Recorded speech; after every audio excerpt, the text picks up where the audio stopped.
Les crédits prévus au titre de la gestion 2023 pour le ministère du Travail et de la fonction publique se chiffrent à 8 milliards 178 millions de francs CFA contre 7 milliards 288 millions de francs CFA au titre de 2022, soit un accroissement de crédit du budget 2023 par rapport au budget 2022 de 13,76%. Et ce budget, bien évidemment, est réparti en dépenses ordinaires pour 7 milliards 313 millions et les dépenses en capital pour 865 millions de francs CFA.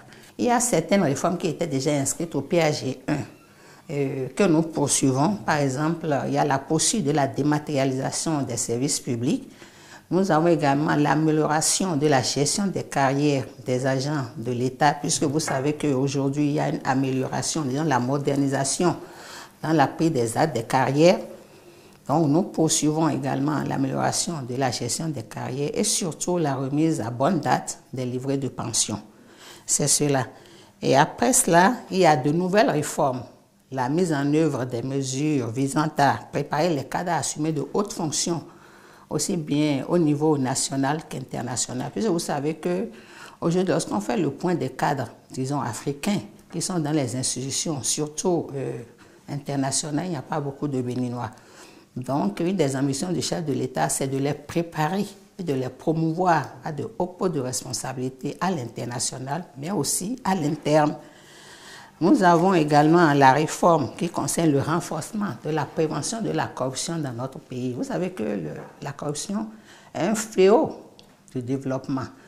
Donc, il y a un certain nombre d'actions qui sont menées pour prévenir davantage la corruption. D'ailleurs, la dématérialisation des actes de carrière fait partie des actions qui sont menées puisque cela évite les contacts entre les usagers et les agents de l'administration. Vous savez que les contacts favorisent un peu la tentation et donc la corruption. Ça fait partie de ce que nous faisons dans ce cadre-là.